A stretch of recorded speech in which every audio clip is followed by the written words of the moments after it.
যে কোনো ডিপার্টমেন্ট থেকে পাশ করে সিইও হওয়া সম্ভব, যে কোনো প্রতিষ্ঠানের টপে চলে যাওয়া সম্ভব।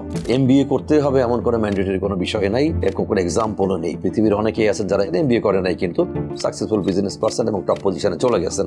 যে তাৎক্ষণিক সিদ্ধান্ত নিতে পারবে না সে কখনো ভালো লিডার হতে পারবে না।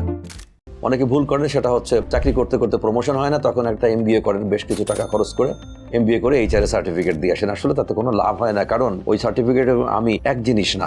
আমাদের দেশের মালিকরা কেন সিইও হিসেবে গ্রহণ করে না, তার একটা কারণ হচ্ছে সিইও হতে গেলে যে যে যোগ্যতা দরকার সেই যোগ্যতাগুলো নাই।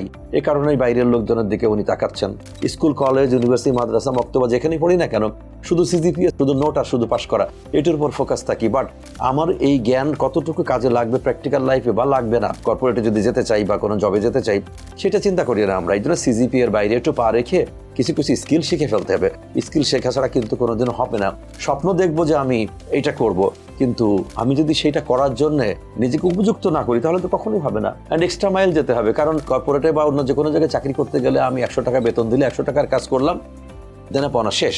whenever I contribute for 10 টাকা 20 টাকা বেশি, 120% করি, এটা আমার কন্ট্রিবিউশন।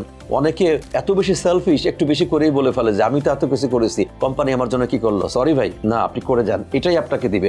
আজকের আমি কিন্তু এক্সট্রা মাইল যাওয়ার ফসল। এক্সট্রা মাইল না গেলে আমি এখানে আসতে পারতাম না। আর সবচেয়ে বড়, আপনাকে সিদ্ধান্ত নেওয়ার ক্ষমতা জানতে হবে।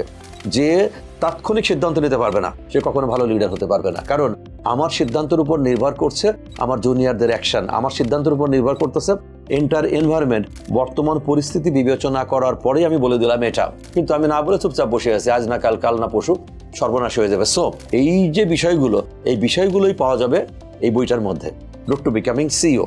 ছোট্ট এই বইটার মধ্যে 20 থেকে 22টা বইয়ের যে কন্টেন্ট এটা আছে, এই কন্টেন্টের মধ্যে 33 বছরের বিভিন্ন বিষয় যে জানা, সেটা নিয়েই কিন্তু বইটা লেখা। আর কতগুলো ইকুয়েশন আছে, ওইটা কিন্তু আমার কিছুই না, এটা কর্পোরেট ফিনান্স অথবা ম্যাথের জিনিস।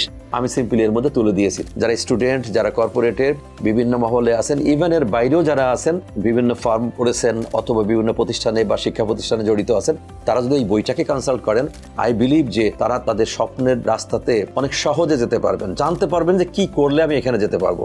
Thank you.